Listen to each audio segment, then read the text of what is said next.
Hi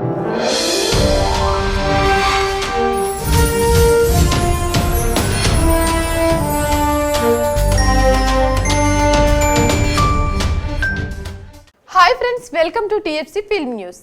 young rebel star Prabhas హీరోగా UV creations banner లో భారీ బడ్జెట్ చిత్రంగా సాహో తెరకెక్కుతుంది. ఈ సినిమాను యంగ్ డైరెక్టర్ సుజిత్ దర్శకత్వం వహిస్తున్నారు. ఇప్పటికే 2 షెడ్యూల్స్ పూర్తి చేసుకున్న ఈ సినిమా 3వ షెడ్యూల్ కి రెడీ అవుతుంది. ఇదిలా ఉంటే ఈ సినిమాలో ప్రభాస్ ఇంటర్నేషనల్ దొంగగా ఇంటర్పోల్ ని ముప్పు తిప్పలు పెడుతూ అంతర్జాతీయ స్థాయిలో దొంగతనాలు చేసే పాత్రలో కనిపిస్తాడని తెలుస్తుంది.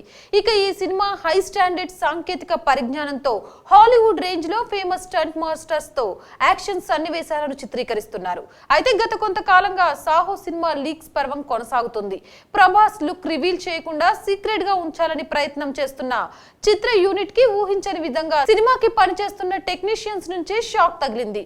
సినిమా నుంచి లీక్స్ రాకుండా వీలైనంత జాగ్రత్తగా షూట్ చేస్తున్న ఫోటోలు ఎలా బయటికి వస్తున్నాయో అర్థం కాక ఇన్ని రోజులు తలలు పట్టుకున్న చిత్ర యూనిట్ తాజాగా ఇంటి దొంగలని గుర్తించినట్లు తెలుస్తుంది. డైరెక్షన్ డిపార్ట్మెంట్ లోనే కొందరు సినిమాకి సంబంధించిన కీలకమైన ఫోటోలు సన్నివేశాలను మొబైల్లో చిత్రీకరించి బయటకు పంపిస్తున్నట్లు తెలిసింది. దీంతో ఉన్నపలంగా అసిస్టెంట్ డైరెక్టర్స్ గా ఉన్న అందరినీ తొలగించి వారి స్థానంలో ముంబైకి చెందిన వారిని నియమించుకున్నట్లు తెలుస్తుంది. నిర్మాతలు ప్రభాస్, దర్శకుడు సుజిత్ అందరూ కలిసి ఈ నిర్ణయం తీసుకున్నారని సమాచారం. సుజిత్ మొదటి నుంచి పరిచయం కొద్దీ కొంతమంది స్నేహితులను తన సినిమాకి అసిస్టెంట్స్ గా పెట్టుకుంటే వారే ఇప్పుడు ఇలా ఫోటోలు సన్నివేశాలు లీక్ చేస్తున్నారని తేలిపోయింది. దీంతో ఇంటి దొంగల అందరికీ గట్టిగా వార్నింగ్ ఇచ్చి తొలగించడం జరిగిందని తెలుస్తుంది.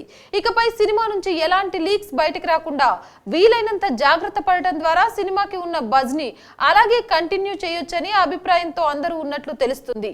తెలుగు, తమిళ, హిందీ భాషల్లో తెరకెక్కుతున్న ఈ సినిమాని భారీగా రిలీజ్ చేసే ప్లాన్ లో నిర్మాతలు ఉన్నారు. మరి ఈ సినిమా ప్రభాస్ ఫ్యాన్స్ ని, రెగ్యులర్ ఆడియన్స్ ని ఎంతవరకు మెప్పిస్తుందన్నదే వేచి చూడాలి. సాహో సినిమాకు సంబంధించిన మరిన్ని latest updates TFC film news లో చూడొచ్చు. కాబట్టి మా ఛానల్ ని సబ్స్క్రైబ్ చేసుకోండి. ఈ వీడియో నచ్చినట్లయితే లైక్ చేయండి, షేర్ చేయండి, మీ అభిప్రాయాన్ని కామెంట్ చేయండి.